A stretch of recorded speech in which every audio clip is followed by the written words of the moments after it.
Hello, everybody. Welcome to Paranormal Addicts Podcast, Season 2, Episode 5. Sometimes I can't believe I made it into Season 2, but I'm here. So we had a change up in the schedule. As you see, this is not Alex with us today. Alex had unfortunately had a family emergency she had to attend to. So she canceled on me about an hour and 15 minutes ago. I told her we'd reschedule. I was like, you got to take care of your husband. That's the main thing. I told her prayers and good vibes with her. And, and my man Russ here stepped up for us. So let's start out like we always do, Russ. Just introduce yourself to everybody, and then we will go from there. My name is Russ Stiver. I have been a paranormal investigator coming up on 28 years now, which is crazy to think of because I'm going to be 41. I started investigating when I was 13 years old. And by investigating, I don't mean I was running through graveyards and things like that. I was actually doing places like Ohio State Reformatory and the House of Wills in Cleveland, Ohio, and things like that. As it stands now, I pulled back on investigating a little bit just because, health issues have arisen for me a little bit, and I'm not as mobile as I used to be. But I've been a podcaster now for, probably 7 years now, I want to say, and it's been an absolute crazy ride, and I love every minute of it. Well, I don't think I've ever actually told you this before, but, since I got into the podcasting, you're actually one of my people I look up to. I just love the way you guys do. You kind of do it same way I do, just Q&A, talking to each other. I've thought about changing my format a few times. I mean, if we go back to last year, I didn't have the best co-host. We're not going to mention any names, but we've all been through it. Yeah, I mean, he didn't ask questions. He would show up late. He would leave in the middle of the podcast. Just anyway. So, but my format's always been, just talking. So it's kind of bad when your co-host won't participate. And I had Rob, from Elite Paranormal Society. They were my guests on one episode last year, and that was kind of where it got to a head. Because we talked after the podcast, of course, and he's like, does he ever participate? He's like, that's a liability. He's like, he's holding you back. So that was kind of. It had already been in my head. I had already talked to Rob and Sarah, about, we needed to do something. And I'm not going to say I'm never going to have another co-host, but it's going to have to be the right fit. It's going to have to be somebody who gives at least, I won't say as much as me, because, this is my thing, this is my passion, but they at least need to participate. You know what I'm saying? 100%. I've been in the same position you were before with multiple people, and it's one of those things where you live and you learn. You roll with it as it comes. And we talk a lot. This is your first time talking face to face and on the podcast, but we talk and chat a lot. Yes, sir. And so we both know that both of us have been investigating for a long time. You said 28 years, and I claim 32 because that's when I turned 18. So that's when I really started. But I've actually been investigating. I went on my first investigation when I was 13. Me and my best friend, who's on with us, Tracy, while everybody else was going to the haunted attractions and the trick or treating or whatever, we spent the night in an actual haunted house in Paducah, Kentucky. And me and him did. We got started.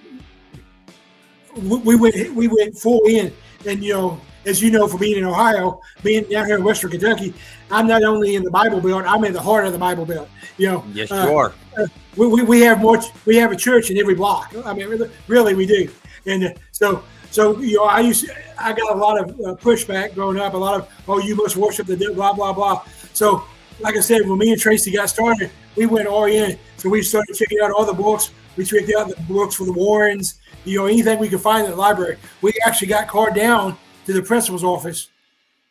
I don't know what they thought, but they thought we were need to be put on the terrorist list or whatever because we were checking out all these books of parapsychology and everything.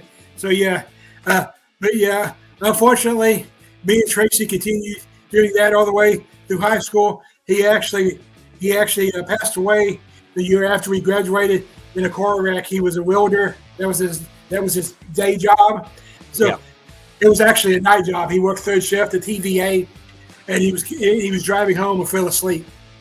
So, Sorry to hear that, my friend. It's always tragic when somebody loses their life over, yeah, something like that. And it was a freak accident. It was a common mistake. yeah, yeah. I mean, it was during the 75-hour overtime mandatory. I mean, and he lived a good. And the sad thing about it is that his job probably had a job listing posted the next day. Probably so. Yeah, especially since it was a union job, and I have nothing against unions. Don't take that comment out of that. But with it being a union job, they just took another person for the union. So yeah, but I do feel like whenever I have an investigation, that Tracy's still part of it. So oh, for sure, 100%. Yeah. He's still there, hanging around, watching you, making sure you're doing the right things.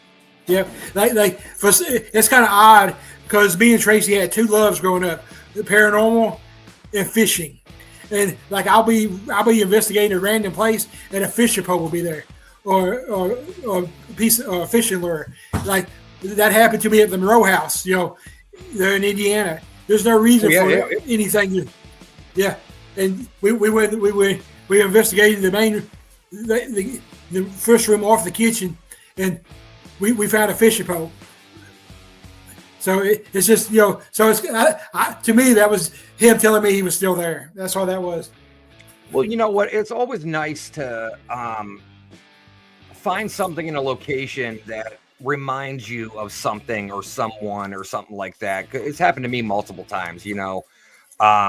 Just letting you know things are still there, and you have those memories in your heart, and you have those in your mind, and if you stop thinking about those, that's when the memory goes away. And, every day, keep remembering the people that can no longer be with us. Keep remembering those that were close to us. And everybody listening, I will tell you, I don't care if you're the meanest, coldest, bad-hearted son of a bitch out there. Tell your friends, tell your family you love them. Because guess what? Tomorrow's not guaranteed. You don't know if you'll wake up. So tell the people you care about that you love them and that they mean something to you. That's completely true. They say time heals all wounds, but that's not true. I lost my mom. She was only 49 years old, and that's a wound. And she was not only my mom; she was my best friend, and so that's something you never get a hold of. And I blame myself. Instead of a paranormal podcast, I think we're getting like Oprah in here, Russ. But you know what? We can go either way. We can switch it up at a minute's notice. I mean, that's how I roll, man. Like I take one topic and go with it, and then switch to another one. So, well, that just when we can talk like this, especially being guys, because of the stereotype, that's an important connection. Yes. And I think people have to realize. I'll get back to my mom in a second, but I think people have to realize, mental health in men is real. You always hear about women. Growing up. Especially growing up when we did, because we're not spring chickens anymore. It was always men don't show emotions. Blah blah blah. But as somebody that suffers from PTSD and anxiety. And I'm a brain surgery survivor. Men's mental health is important. So anyway, back to my mom. So I actually blamed myself for a while about my mom passing away, and the reason why. So at that time, I had just got married to my first wife. Okay. And as you know, and I guess most of the viewers know by now, that was during my pro MMA fighting days. That's when I was still doing so I was living on the Indiana side of Louisville, as they like to say, the sunny side of Louisville. The sunny side, yep. I lived over there because rent was cheaper, and that's where my ex-wife lived. So We got married. So like I said, I was living all the way up there. So 3.5, 4 hours from home. So when we got married, several members of my family came up, but not everybody. So we decided, I took 3 weeks vacation for my honeymoon. Yep. So for the first week, we did a traditional honeymoon. We went to Gatlinburg. For the first 3 days, we didn't leave the hotel room. Of course. Then for the last 4 days, we did all the sites. And so then on the way back home, I drove. So on the way back home, we spent a week at home. So we stayed at my mom's house. So as far as I knew, my mom was she's finally healthy. She'd had some health issues, pneumonia, everything for a while. But at that point, everything seemed like it was finally good. She actually traveled to my wedding. We did the father-son, the mother-son dance, all that stuff. Yep. At that time, besides being a pro MMA fighter, I was also a youth pastor. So, while we was doing the whole family dinners and all that stuff, my mom got tired. So the lead pastor of my church, who of course was also officiating the wedding, he decided he was ready to go home. And since my mom was ready to go home, he was going to take her back to the hotel. I didn't know this till afterwards. I didn't know this till the funeral. Well, for whatever reason, Pastor Dan decided to take my mom to the church so she could see where I ministered at. So she got to see all that. We did all that. So it seemed like the first time in a while, my mom was happy, healthy, and was doing good because she went through my stepfather. I grew up in an abusive household. I mean, we know that. We discussed it before. So she dealt with all that. She had lost 2 kids before she was 30. So she dealt with a lot. So it seemed like she was finally over all that, and she was finally, So that's the way I looked at it. We had a good time while we was down there. It was time for me to leave, and the only reason we left because I had a whole another week of vacation, but I needed to get busy. I needed to start training. I had a fight coming up. I already took 2 weeks off. I mean, I trained a little bit at Gatlinburg, but I mean, let's get serious.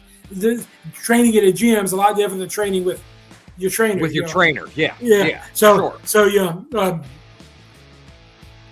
we got home, and we was living in a nice little duplex, and I got a phone call.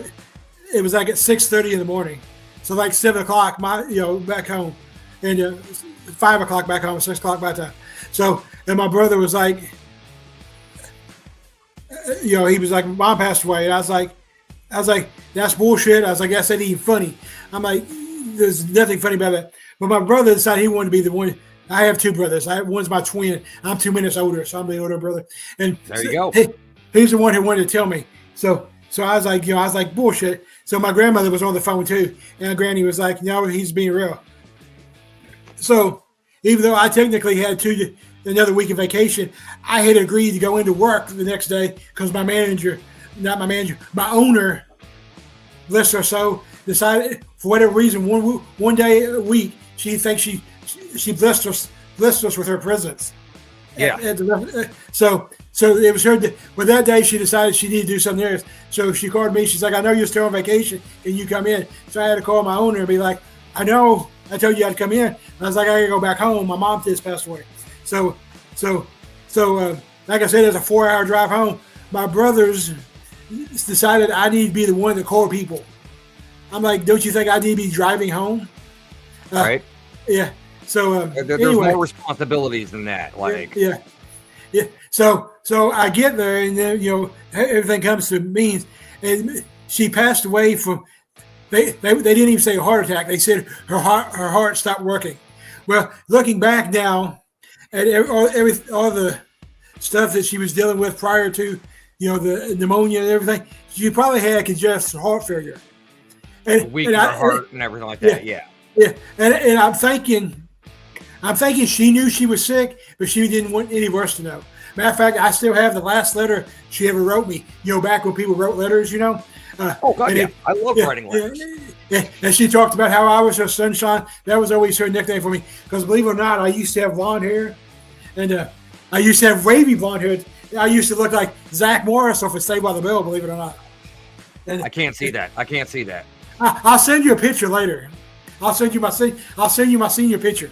And so anyway, so she's like, I'm glad you found happiness, but I'm sad it took you so far away from me.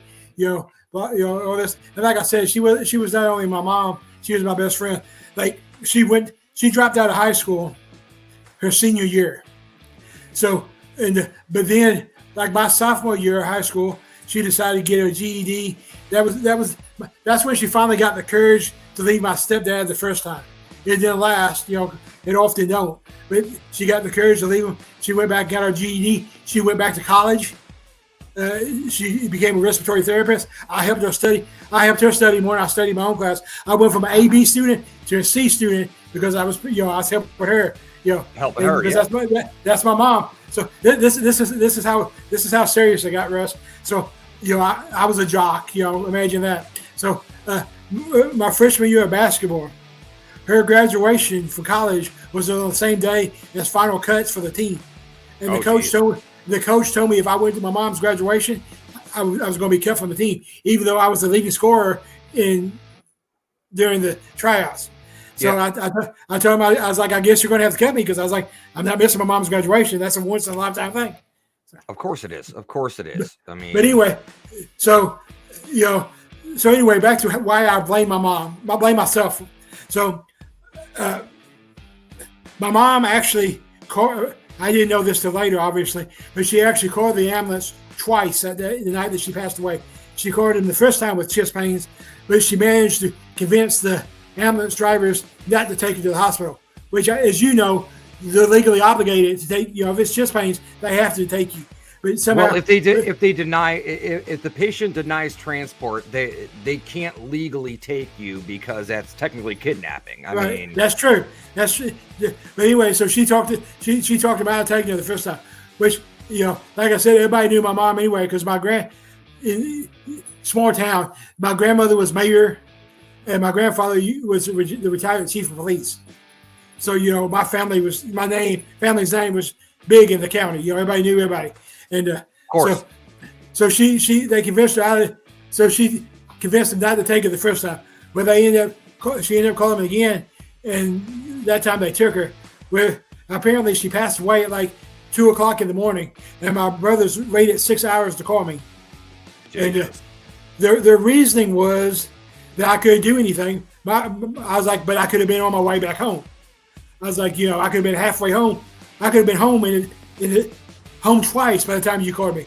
But I believed, and I still believe it to a certain degree, that if I was still at home, if I wouldn't have left that morning, if I was home, I could have convinced her to go to the hospital the first time. Oh yeah. Would it have made any difference? I don't know. But that's why I blamed myself for a long time. But then you had survivor's remorse. That's what it was. You know what? And I'm going to spin this. On you here for a second and hopefully make you laugh a little bit because we got kind of into some serious shit here. You said you were a professional MMA fighter. Have you ever, because I saw it in my head when you said that you were a pro MMA fighter. Did you ever, I could just see you in the ring knocking somebody out, and before you knock them out, you just say the power of Kent repels you. And just knock them out. That would be the ultimate, like. I actually did that, and my theme song. So my MMA person is different than my regular person. I mean, Basana. I mean, yeah. So my theme song was actually "Cocky" by Kid Rock. Yep. Okay. I can see where you're going with it. And that's what I tell people all the time. I was like, you say I'm cocky, and I say, what? It ain't bragging, motherfucker, if you back it up. My record was 13-1, so I did a lot of backing up. There you go. I mean, that's something not to bat an eye at. I mean, not a lot of people can do that. But of course, the brain surgery ended all that. Well, take the risk for the reward. Yeah, because the good on that is I didn't know what my condition was at the time. Obviously, I wouldn't have been able to fight knowing what I knew now. But one bad head could have killed me. So it as a small blessing. Take it as a small blessing that you found out when you did, and nothing else bad happened. So, going back to my mom real fast, and then we'll move on. Yep. So it finally kind of made me see that it wasn't me, but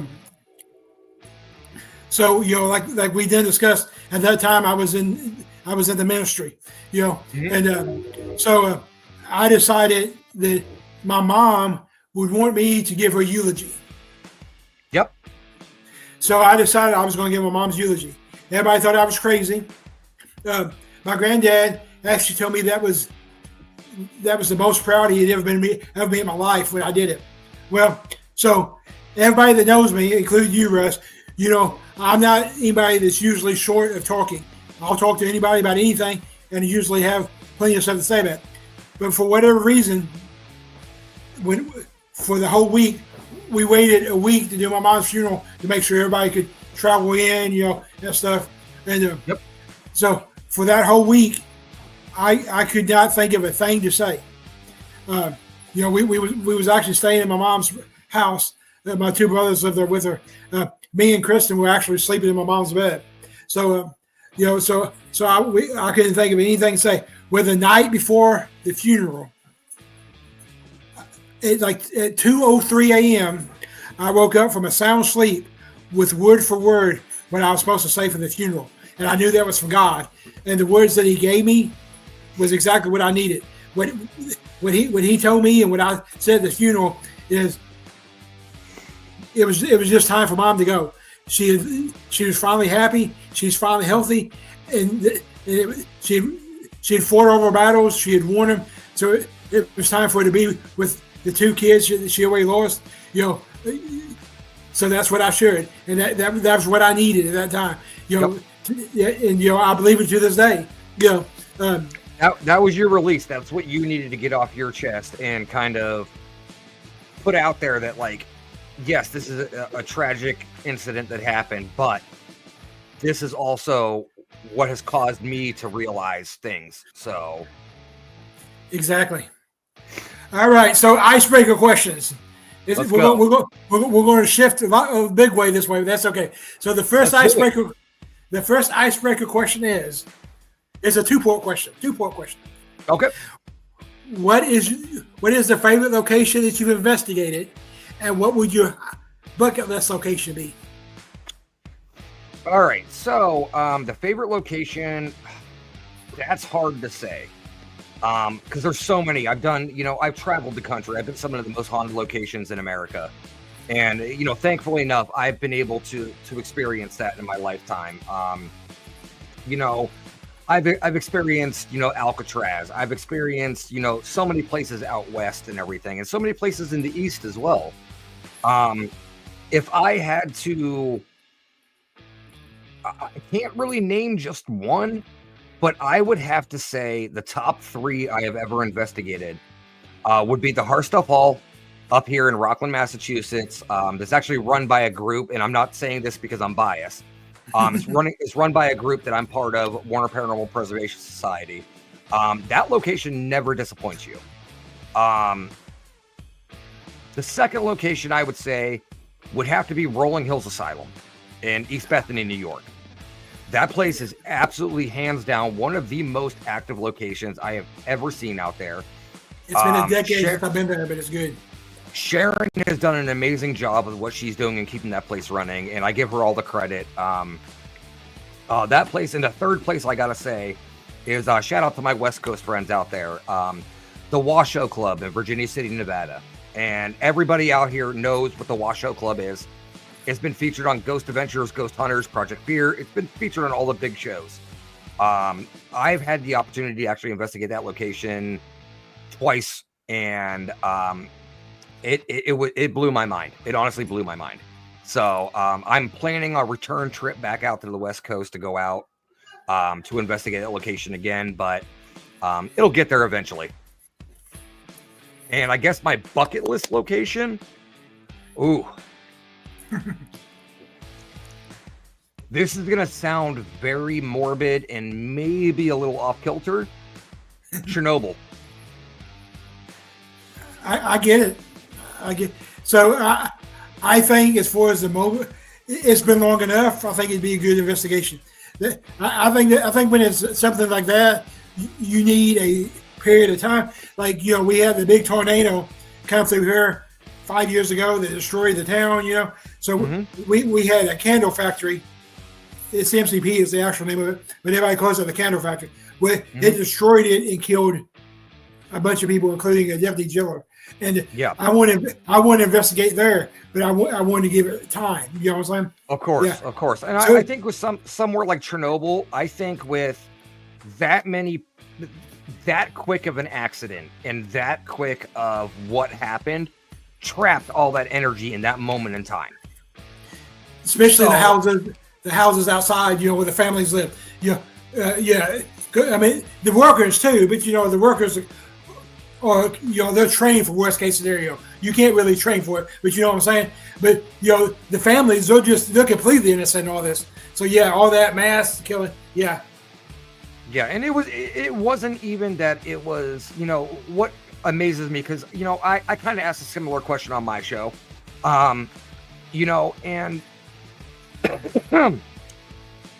I've had people say something that has been very controversial over the years, and somebody actually said Auschwitz, the actual concentration camp.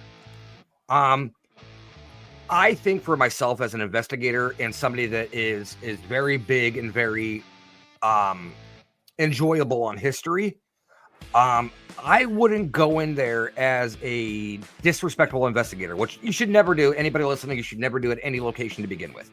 But with something as sensitive as that is going to be a lot of different energy than a place like Chernobyl, because the people that were in Auschwitz knew what was going to happen to them. The people in Chernobyl had no idea. Yeah, and the concentration camp. Yeah, so in the concentration camp, some of those people were there for years and months and years. So and they had to live every day knowing that they were probably going to end up in the shower. It could be their time at any moment.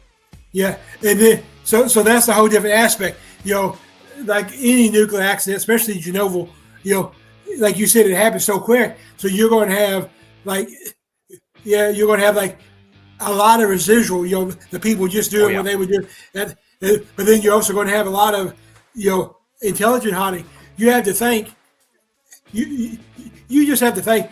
There has to be somebody still in the building that has guilt, that's going to be there, What I would absolutely love to do is I would actually love to get access to Chernobyl at one point and just set up static cameras in the entire courtyard area that was surrounding all the housing areas and just let them run, not at night, during the day, because you would capture that residual energy from people passing by, their daily lives and things like that. That would be amazing to see.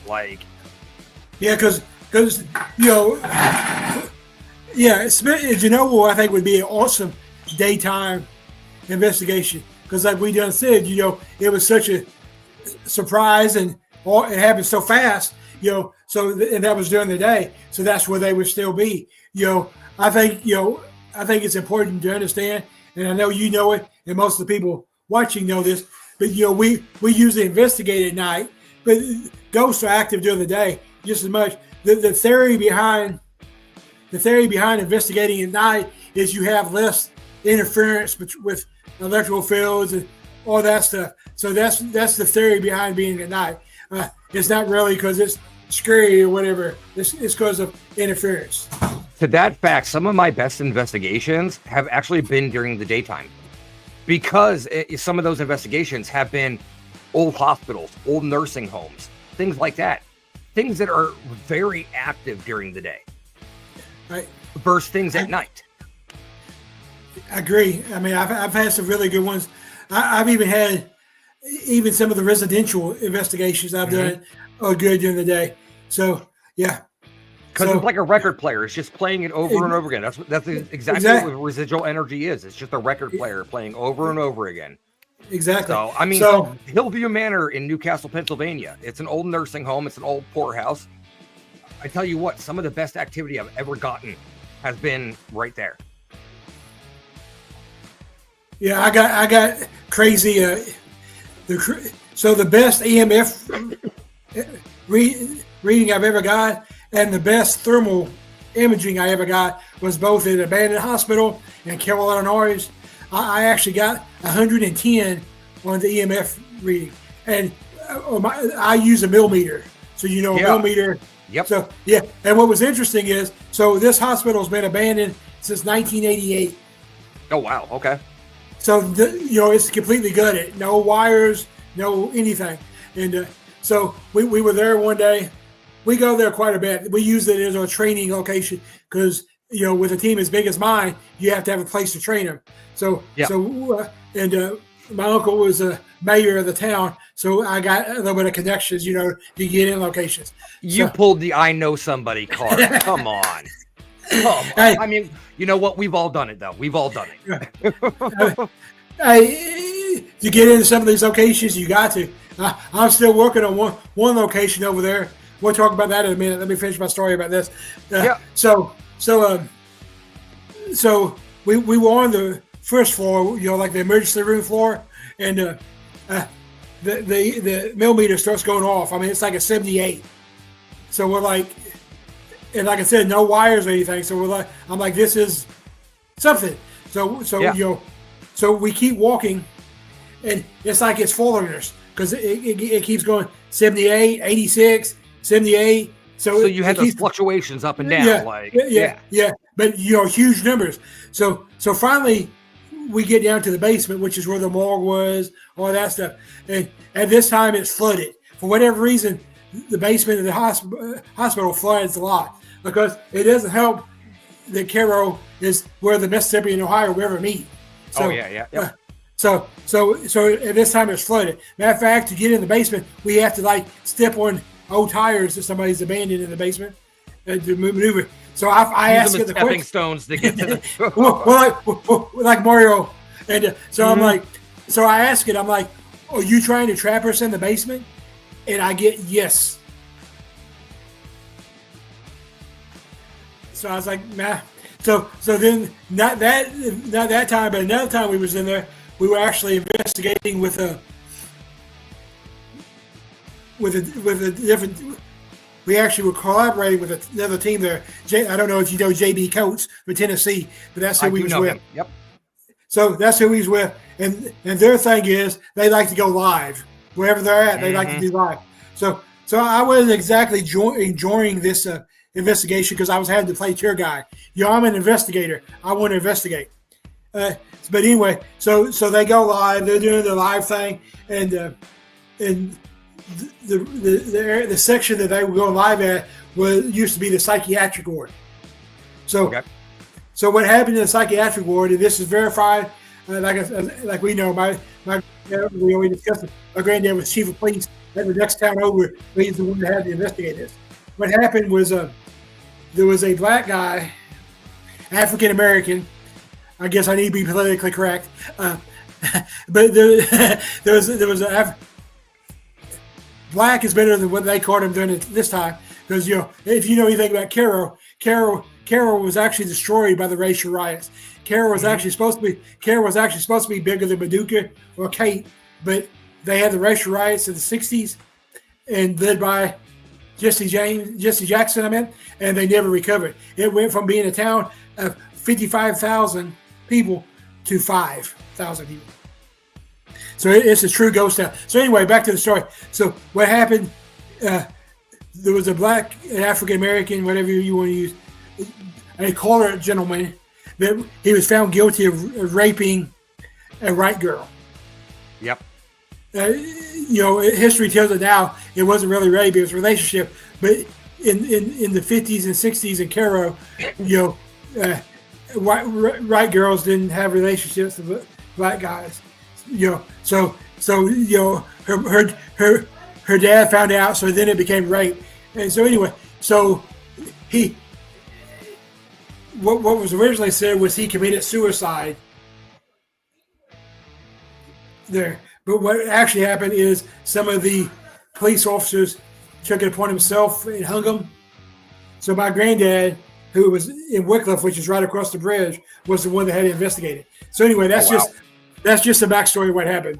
And so while JB and her team were going live, I'm standing there, and I get a big scratch across my face.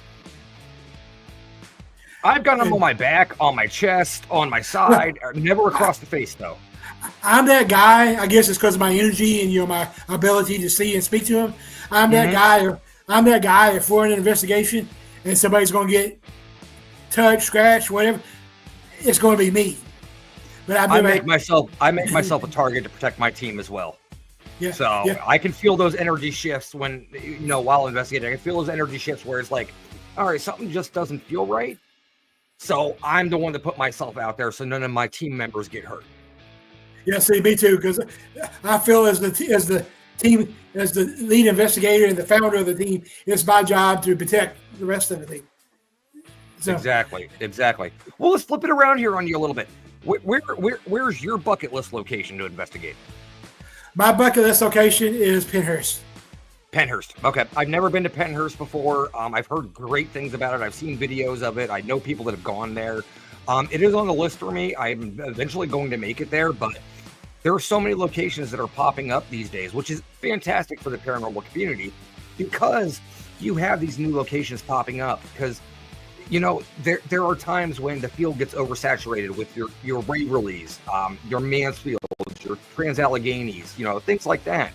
So it's good to find these little hidden gems. Yeah, we're actually going. I told you earlier that we had an investigation next weekend. We're actually going to a place that just recently opened up. It was built in 1812. Oh, wow. Okay. So a paranormal investigator team, whatever term you, from Nashville moved up to Hopkinsville, Kentucky, and they bought it and they turned it into a location. So it actually has a sister location. The Night House is the name of one that we're going to. So in Hopkinsville, there's a location. It's a real known location. It's called the Lone Oak, not Lone Oak Manor or anything else. Just Lone Oak. Well, Lone Oak is actually privately owned now. Okay. But once again, I know people. So my team actually got investigated last year. So yeah. So anyway, long story short, they're sister locations. So I'm looking forward. I did a walkthrough at the Night House earlier this year. My wife had training. She had a training class she had to go to in Hopkinsville, and she doesn't like to drive that far. So I had a driver. So while she was in class, I decided to make use of my time, and we did a walkthrough. And it's an interesting place. The only experience that I had during the walkthrough is we were upstairs, and like normal architecture back then, it had the banisters on the top floor where you could look down to the bottom floor. Well, we heard the doorbell ring. Okay. So we both leaned over the banisters, and there was nobody there. So that's the only thing I had happen. Now, what I'm interested in, this house has a sub basement. So it has it has a sub basement. So from the sub basement to the kitchen, there's a tunnel. I'm going to say it was a slave tunnel, but I want to investigate that. That's interesting to me. You're close to Ohio within reason and everything like that. If you haven't yet, definitely check out a location called Prospect Place in Trinway, Ohio. I haven't, but I will. That is absolutely amazing place. It was part of the Underground Railroad. I've had some great activity there. My team used to go there all the time. Definitely a great place. Send me the name. That way of course I will. I will check that out. So one of my other bucket list place is one of the places you said you've been to, and that's Alcatraz. I've always wanted to go to Alcatraz. See, that one's kind of hard to do because Alcatraz is a federally owned island because it is Department of Corrections, things like that. So it's a federally owned state park almost. They don't allow you to do investigations because you can't get clearance through the government to do it. I mean, I've never seen a major TV show out there doing an investigation on Alcatraz, unless I missed it somewhere. But when I went out there... Oh, did they? Okay. Yep. When I went out there, I just walked through the building on one of the self-guided tours and had a recorder with me. So I was kind of doing it on the down low. So I did kind of the same thing down here. We have a state-owned location that is called Whitehaven. It's a welcome center, but it's actually known to be active. And but with it being a state welcome center, they don't allow investigation. This is how strict they are. So one of my best friends in the paranormal field is Gavin Kelly. Gavin's a para celebrity, and so Gavin's from Paducah. Me and Gavin are both from Paducah. So what's interesting is even though Paducah's, it's a decent sized town, but it's not like Louisville or anything. It's probably 60,000. The Paducah metro area is 1 million, but they're going like parts of Tennessee, parts of But anyway, so even though Paducah is not a huge city, we actually have 3 relatively respected paranormal researchers from Paducah. If you consider me replicable. So you got me. Well known, respectable. That's. I'm giving you shit. So we got Gavin and Paula, and then we got me, and then Trevor's from Paducah too. Oh, Trevor Faith. Yep. Oh, yep. Love Trevor. Love me some Trevor. Yeah. Trevor's my buddy. We actually did we actually got to investigate one time together, and he was actually my MC at my Paracon last year. Me and him shared the duties, and nice. And me and him, we ate dinner with Aaron G. Thompson when Aaron came down, because Aaron was my headliner last year for my Paracon. So when Aaron G. came down, we ate Trevor, Aaron's fiance, and me all ate dinner together. So me and Trevor's my buddy. I call him my little brother, is what I call him, because he's just a kid. And Aaron's a good guy. I've met Aaron a couple times. He's a really good guy.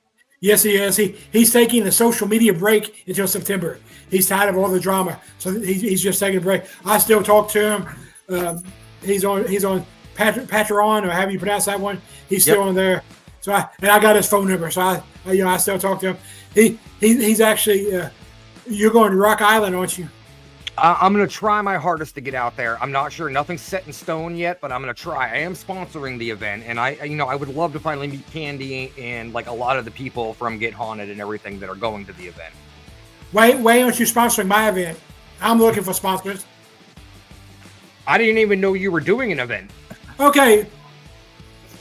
We're sidetracking here, but so my point, let me make my point about Rock Island. Aaron's going to be there because that's where he's from. It's right there. So he's going to be there. I plan on being there. So, okay, here's the story. So me and my event. So this is actually the 3rd year for it. Okay. I was actually taking this year off because I had somebody take money from me last year. I blame myself more than I do the other person, because what it boils down to, I didn't have enough faith in myself to pull on an event. It like tripled in size in 1 year, and I didn't have enough faith in myself to do it. So I thought I needed help, and then it ended up not working. And when I ended up ending the partnership, they kept the money for all the restorations and stuff. Oh, jeez.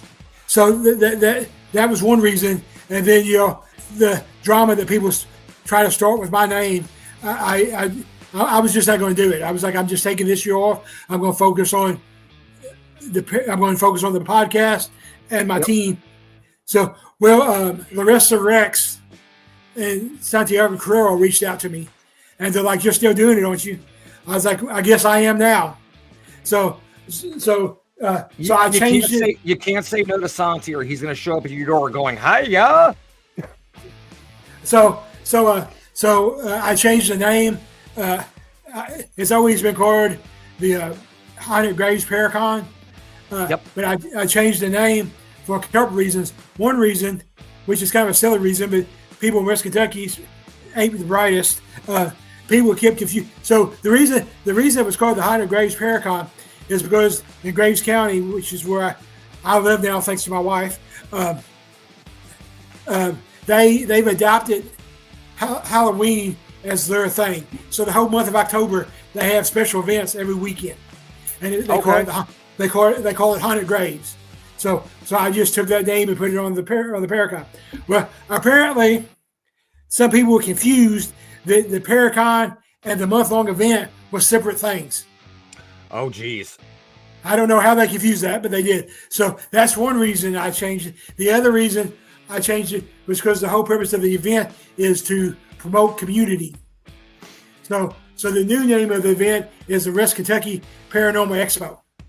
Okay. All right. No, like I said, I didn't know you were putting. I mean, there's so many Paracons and conventions and events and everything popping up all over all the time. It's hard to keep track of everything. You know, I'm definitely still looking for sponsors, so you can definitely still sponsor. And depending on what level you get on, that puts you know, whatever you want your name. Of course. That puts you on the T-shirt, the banners, all that stuff. Yeah. We'll talk about that off air and everything. Yeah. We'll work something out. Don't worry about that. I'm trying to find my stuff so I can tell you who the speakers are. So here's an interesting story. I thought I had all my speakers set because I wanted to go kind of local this year, you know, because it's like Rob says all the time, you know, people just don't care about the celebrities like they used to. Now they come to hear, you know. So I guess, you know, I got Santiago. I guess, you know, he's a celebrity, and the rest is kind of a celebrity. But I mean, other than that, I kind of went. I got Rachel DeMarco. Okay. And then I got Michael and Marty Parra. They're psychics and stuff. They actually have a traveling museum that comes with them. So, but they're from Kentucky. So that's. And then I got Jack Brewer, who's a Memphis Ghost Hunters. You know, because Memphis is cool. Memphis. Then I got Rich Newman, who was actually my guest on the podcast a couple of episodes ago. He's actually an author and investigator. He's done a lot of filming and a lot of TV stuff, but all of his TV stuff is in Japan. But he's got wow, okay. But he actually lives in Memphis, so that makes him local. And there you go. And then I got Sabrina Marie, you know, who's a friend of ours at Get Hunting. I know. Yep. Yeah, she was actually supposed to be on my podcast last year, but she had a death in the family so she's going to be there this year. Then I got Pat Fitzhugh, you know, the guy he's going to be there. And then I thought that was it. I thought I was set. And then Tuesday night I couldn't sleep, and which I go through a lot with my Chiori. You know, that's one of the symptoms is insomnia. Of course. Matter of fact, one of my 8 daily medicines I take is a muscle relaxer sleep medicine. But sometimes it works and sometimes it don't. So anyway, I was having insomnia, and at 1 o'clock in the morning, my time, so 2 o'clock in the morning his time, I get a Facebook message from somebody that I wasn't friends with. I'm like, heck. So I opened it to read it, and Josh Morris, actually, he's like, I want to be part of your event, you know, and he's got the show on Paraflex, all that stuff, and I'm like, okay. I was like, I really think I'm pretty well booked, you know, with 8 speakers. I was like, but you know, having somebody connected to Paraflex might help, you know, me bring more people in. I was like, so, you know, let's discuss fees and stuff, you know. Yep. He's like, no. He's like, I just want to come and help the event grow. I was like, okay. I do events like that all the time. Like I don't like, you know, like I said, I'm a nobody. Like I'm a podcaster, I'm an investigator and everything like that. I'm not somebody out there that's ever been on TV. I've never really done like any internet stuff or anything like that. I don't like to, because I don't like to be on camera. I like when I investigate for everything to be organic. I don't want to recreate something. I don't want to, you know, be like, oh, that was great evidence we captured, but I need you to go ahead and act this way. You know, I can't do that. I can't do that. But, you know, in the background of things, I've actually helped out a lot of people, you know, with their podcasts, with their teams, with their investigating styles, with the, you know, what equipment to help with it. And, you know, and I've done multiple events in my time in the paranormal. I've never once asked for travel. I've never once asked for somebody to pay for my hotel. I've never asked for anything like that, because I don't think I deserve that. That's not the type of person I am. The type of person I am is I'm going to come to your event and I'm going to help you with your event because that's what it's about. And no offense to anybody out there that runs events or anything, but the way of the paranormal celebrities is starting to go by the wayside now. And because the thing about it is these paranormal celebrities or the celebrities that are out there doing events for the last 5, 7, 10 years, it's been the same people at the event over and over and over again. It's not new talent coming in. It's not fresh talent coming in. It's the same people over and over and over. And it gets to a point where you're like, it's the same people over and over and over again. And it's not worth it. Exactly. And, the thing is, I used to speak a lot prior to my brain surgery. Yep. I was the same way. I didn't charge you. Most places I went to, because there's quite a bit of travel involved for me, they would throw in a hotel, but that was like their standing thing. They're like, we'll throw in the hotel room. Or they're like, it's just one night with food and everything's on and that was okay with me because I definitely do not consider myself a para-celebrity. I don't want to be a para-celebrity, but I've only spoke once since my brain surgery. I was supposed to do 2 events last year, but one ended up getting rescheduled for this year. But but the reason I'm to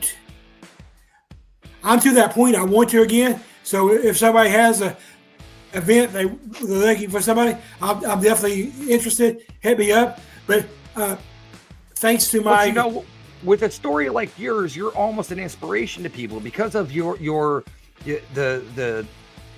deficit or the experience that you've had. And that's like, I've talked to Trevor multiple times and his stutter and everything, and I'm like, dude, I admire you.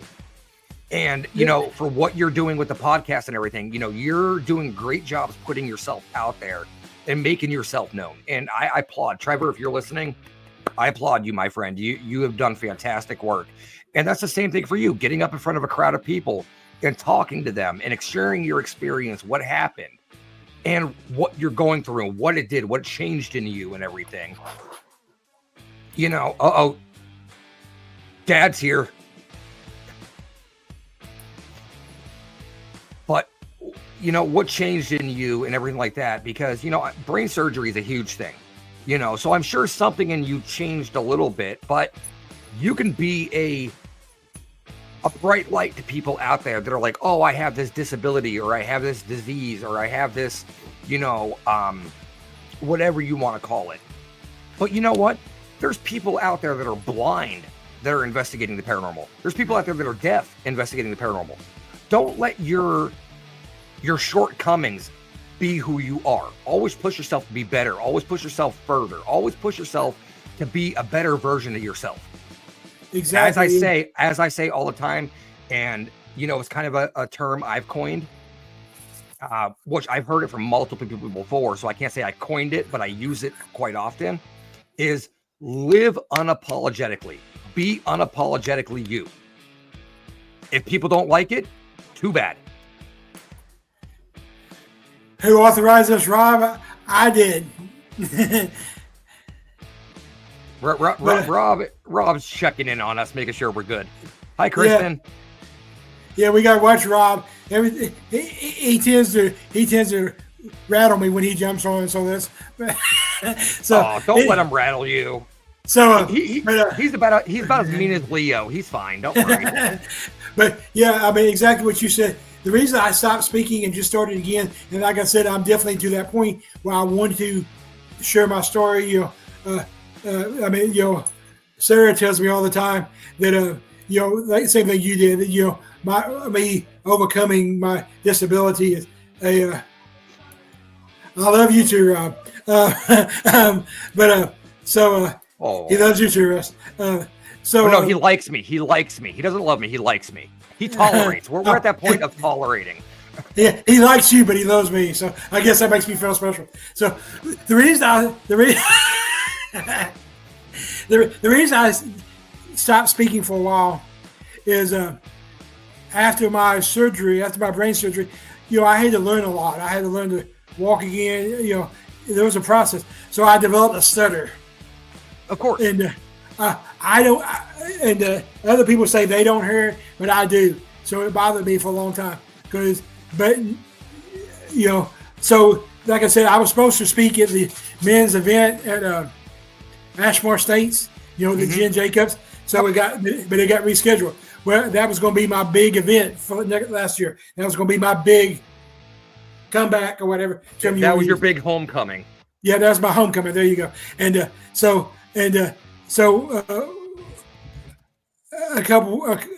about a month before that event was supposed to happen, I was at another smaller event, and because JB was there again too, and we were talking. I was like, "Hey JB, I'm finally speaking at a Paracon again." She's like, "That's good." She's like, "It's about time." And she's like, "And if you even think about canceling, I'm gonna kick your ass." So I've been in that situation before, my friend. Trust me. And so I'm back at that point where I want to speak. So yeah, and well, good for you. Kudos to you for getting back on that horse again and putting yourself back out there. It's not easy, and it takes a lot of self-confidence to do it. But I'm proud of you. Good for you, and that's fantastic for you to do. So we've been talking about the para-pop culture. That's my word I've coined. You like that word, para-pop culture? So we've been talking around the para-pop culture and the para-celebrities. So let's just get into this question. This is one of the questions I ask everybody. So let's get you a take on it, Russ. How do you feel that the para-pop culture has affected the paranormal field, both positively and negatively? I think now, in the days of all the social media access, whether it be, Snapchat, whether it be TikTok, Instagram, Facebook, YouTube, things like that, I think it's a double-edged sword, really. It's helped and hurt the field because it's brought a new generation of people into the field. And, and that's what we need. We need a newer generation to learn the ways of the past, so to say, I guess you could put it that way. But I also think it hurts it because all these people out there that have watched the TV shows and, have done those kind of things. It's like these people are running into locations going, demon. It's one of those things where it's just like, calm down. I've been investigating for 28 years and I've come across some very nasty energies in my time, but nothing ever to the point where I'm calling a young priest and an old priest. I mean, it's one of those things where I believe it's helping the field if it's done the correct way. I agree. So, yeah, definitely. There's positive and negatives in it.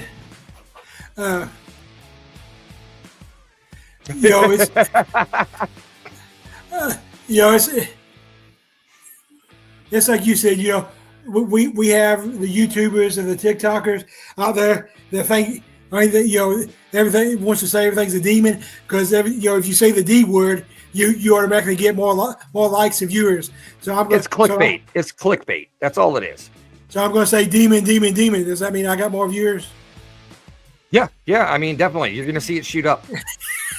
So yeah, and then the thing is, when the para pop culture first got started, I guess Taps was the first one. Ghost Hunters was the first one to really get. It was a good thing. Even from their investigations. You can't say. I don't want to correct you on that, but you really can't say Taps was the first one for the paranormal pop culture, because if you go back about a good 30 years, 40 years, there was a couple. I don't know if you heard of them, Ed and Lorraine Warren. Yeah, that were on several talk shows, that were on several TV shows dealing with the afterlife and things like that. So they were, I guess, the introduction to what we call now the paranormal pop culture, right? Which they brought many things to our field in the time that they were alive. God rest their souls, because I look up to them as some of the founders of the field, as well as Hans Holzer, as well as Nicholas Tesla. I look up to them as pioneers in the field. Definitely. And some of the methods that we have today wouldn't exist if it wasn't for them. and I definitely didn't no disrespect to the Warrens, because actually the first book I ever read when I was 13 was Ed's book. Mm-hmm. So which one? The 40 of them that are out there? Yeah, I actually have an autographed letter. I don't think you can see it behind me. We forgot Rob. Yes, I'm sorry, Rob. He was right on my top of my list, but Ken interrupted me, and I had to move on with the sentence. I'm sorry. I actually have a letter from Ed hanging behind me that he sent to me when I was 15. So yeah, so I guess what I should have said, and I don't take it as you was correcting me. You need to interject truth in there. So just like, because the modern day people only look at right, Grant Wilson, Zach Baggins, people like that. They don't realize this has started over the years. I mean, you can go back to Lilydale. I mean, one of the most active participants in seances, for anybody out there, history lesson, was Mary Todd Lincoln. Yep. She was very active after Abraham Lincoln was assassinated. She was very active in the seance community, in the spiritualistic community. And their son, the one that passed away in the White House, his grave is crazy active. It's in Arlington National Cemetery, and hi, Courtney. No, I'm laughing at the next comment. Yeah, Rob, I think I'm older than you, so you stop that. But you know what? I'm not going to call him a liar, because I do believe he probably did go to high school with somebody named Mary Todd, just not the Mary Todd. Maybe somebody named Mary Jane. It is legal now. Right. So no disrespect for so I guess what I need to say, because I mean, people especially overlook like Tesla's contributions, and he had all kinds of contributions. Even Edison. I mean, Edison probably stole it from somebody, but probably. But he had the spirit communicator, and all that stuff. So so people don't realize how far back it goes. But so I guess what I should have said was of the recent paranormal pop culture, and at the beginning, taps and stuff, even the investigation techniques were pretty legit. What people have to realize is, that's a 40-minute show, but they were on location for 3 days, so you only saw what the producer wanted to.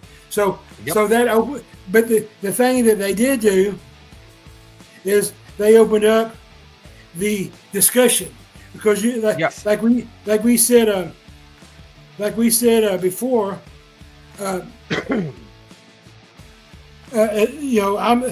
down here in the Bible Belt, and so now, thanks to taps and thanks to Ghost Hunters, Ghost Adventures, all that stuff, I still get some of the you must worship the devil, but now it's either now I also get a whole lot. Oh, you mean like Ghost Hunters? And I'm like, okay, so at least it's opened up the conversation. The issue you get, and it's introduced people to the field. Of course. So that's a good thing. I have several people on my team that joined because they got into paranormal investigating because they saw the TV show. So that's a good thing. The negative is when you get into everybody thinking they're a celebrity and all these people crying demon all the time, and but Sarah, she made a good when she was on this show, when she was on the cast last year. She made a comment that stuck with me. Is what we have to realize is the people that turn into Sam and Kobe and all them, all the people who scream demon and all the fakers and stuff, they're tuning in for shock value. They're not the same people that's going to tune into a video for me, or so they still serve a purpose, even though it might. So you know, and I'm going to throw this out there, you know, there's a lot of people out there that are interested in the paranormal, that, you know, they go to these public locations and go on these group ghost hunts and things like that, investigations and whatnot. I want these people that are like, oh, you know, what Sam McColby does, what Project Fear does, you know, what these people do is like top notch and they're getting activity all the time. You know what? I dare you to go on an investigation for 2 days, spend 48 hours in a location, running recorders, running cameras, running, you know, film, things like that. Oh, God, I said film. I just dated myself. Run your digital cameras and your thermals and things like that. And then what's going to make you an investigator and what's going to see how committed you are to a field or a passion is sit down and go through that 48 hours of evidence. Sit down and go through that data, all the audio recording, all the cameras, everything. And then you know what? Next month, when you finally finish everything, come out and tell me how you feel. Exactly. You know, that's part of the, so like I said, you can't just join Ken 10 Paranormal. You can't just say, hey, Ken, I want to join Ken 10 Paranormal. We have a process. The first step is you're interviewed by me and my 2 team leads. And if we think you're a good fit, then you come to the next meeting and we put you through orientation. And part of the orientation, you know, we explain to everybody that, you know, it's not like you see on TV where I like to compare it to fishing. It's like fishing. You may be out there for hours and hours, but when you get something, it's like a eureka moment. But I also make sure they realize that for every 6 hours you add a location, you know, that's 6 hours of video and 6 hours of audio, you know, that you got to review. So yeah, that's what people don't realize. 3, 4. I mean, depending on how many recorders you lay out, how many cameras you run, you know, things like that. I mean, you could go investigate a location for 6 hours, but you're running 4 audio recorders. Automatically, you got 24 hours of audio to go through. Like, you know, so, and I'll tell you this, Ken, because I'm coming towards the end of my line. I got something I have to do at 8:30. But you know, there are, you know, there's people out there that have done investigations and that are on YouTube or the TV shows or things like that. And there's really no right or wrong way out there, unfortunately. I mean, us as purists that grew up in the late 80s, 90s, early 2000s, when it was starting to become more and more prevalent and less taboo, these people, what they're doing now is this newer generation's looking at it and going, this is how we investigate. You know, you have one person that watches an episode of Ghost Adventures, and I don't mean to name drop, or if you love Ghost Adventures or Zach or whatever, I'm sorry, but you have these investigators going to these locations, yelling at these spirits, yelling and provoking, and just trying to act like a badass.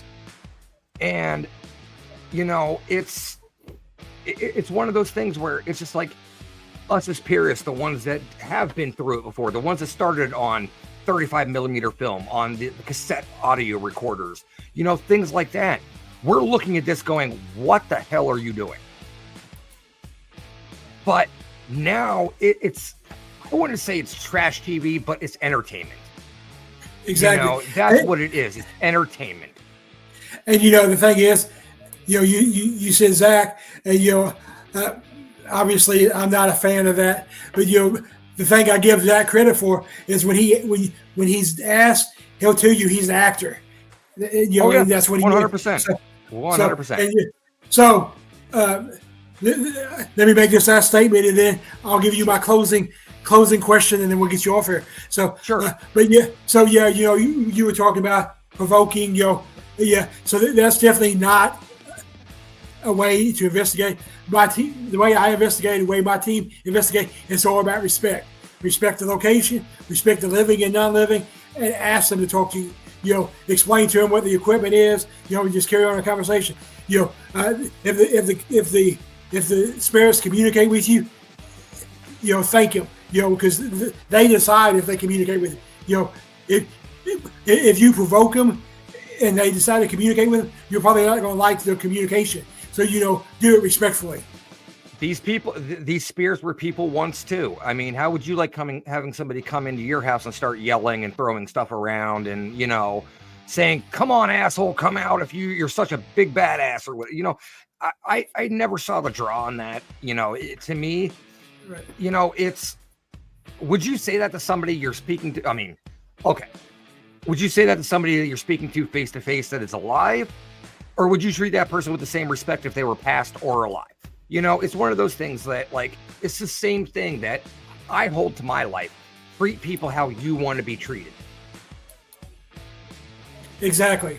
So here's the next to last question. So as we know, and we've kind of discussed, first of all, happy birthday to Robert Rakowski. It's his birthday. So, so as we both discussed and talked around more than anything, there's a lot of drama in the paranormal field right now. And we want to get rid of that. So my question is, why do you think there's so much drama, and what do we need to do to get rid of that drama?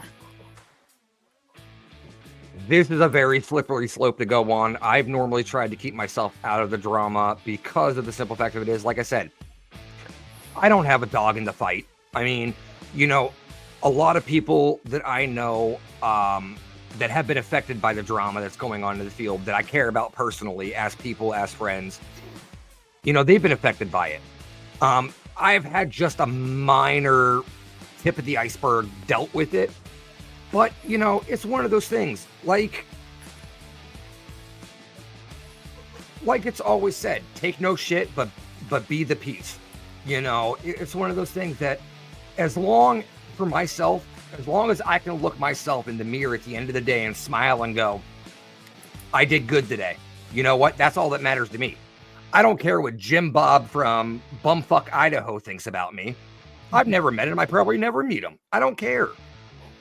We now are in an era of keyboard warriors that will sit there and sit online behind these fake accounts and things like that and talk shit and throw out threats and things like that. But the minute you see that person in face to face, they're, oh, how you doing? Good to see you, blah, blah, blah. And it's like, I don't deal with that fake bullshit. Right. Everybody I have in my circle, I trust. I know. I believe in them. Do I involve themselves in that drama? I try not to, but when it starts creeping over into my life and seeing the way it affects those people, that's when I start to become an advocate and standing up and being like, look, this shit has to stop, because it's happening to one of my really good friends right now. And I don't agree with it. And I think at some point, things are going to come to a head in this field. And it's going to change the trajectory of a lot of people in this field. Some for the good, some for the bad. But with that being said, I keep myself out of the drama because I just don't want the additional stress in my life. Yeah, I try to stay out of drama too. And, the thing is, and I'm going to make this short because I want to get to the last question so you can go, some of the truth is already coming out, and that's good because I've never understood like the drama and the hate put towards Rob, Sarah, and Get Haunted. They've been nothing but only thing they try to do is help everybody in the field. They gave me my voice back. They made me believe in myself again. Not just them, but they're definitely top of the list of people. So yeah, the drama just has to stop. I tell people all the time because I get asked, being in this field as long as I have, what's the difference in 32 years ago and now? And the difference is 32 years ago, we didn't have the drama. Everybody was in the field to make the field better. Yes, exactly. Everybody was in the field to make the field better. And everybody wanted to leave the field better than they was when they got into it. Now everybody's worried about if they're a celebrity, blah, blah, blah. And that's not me. I mean, my goal is still to leave the field better than it was when I got into it. And, leave it better than what you entered it in. Exactly. So here's my last question. It's an easy one, Russ. Are you ready? Sure. Just tell everybody what you got going on, how to catch your podcast, all that stuff. All right. So Monday evenings, 9 p.m. Eastern Standard Time, you can catch myself and my co-host Ian Murphy on a little podcast called Compass Curiosities right here on the Get Haunted Network. Thanks, Rob and Sarah, for giving me my voice because Compass actually came to being in Rob and Sarah's hands. And I've been with Rob and Sarah from the start. And I thank them eternally, and I'm eternally grateful for what they've done for me. And I've watched my podcast grow over the last couple of years, and to see where it's at now really surprises me and really makes myself proud. And I'm hoping there's other people out there that I've made proud as well. Other than that, I've really scaled back on what events I've been doing. You know, I like I said in the beginning of the show, I've had some health issues and everything like that. So it's really kind of prohibited me on, you know, doing investigations and things like that. The one event that I am committed at right now, there's two events that I'm committed to, but it just depends. I talked to my doctor today, so it just all depends on what's going to happen. I'm on the flyer for the Gettysburg Battlefield Bash in July in Gettysburg, Pennsylvania. And I am also committed and on the flyer for the Maine Paranormal and Horror Convention in Augusta, Maine, September 6th and 7th, being run by two of my very good friends, Jeff Whittam and Ashley Merrill. Great people. They're putting on a hell of an event, and it's going to be a fantastic time. You'll be there in spirit. You'll be there in spirit. We have a lot of people. Definitely. Yeah, I'll definitely be there in spirit. That's just such a long trip. That's like a 14-hour trip, you know. Oh, yeah, yeah. So anyway, thank you. Thank you for being on. Thank you for stepping in last minute. You know, you're my brother. I'm not even going to say my parent brother. You're my brother. I appreciate that, Ken. Thank you for having me on. And we'll see everybody next week. My guest next week is Brad Coney. We will be talking about the house in between. So everybody tune in for that. Until next week, everybody live haunted. We'll see everybody later.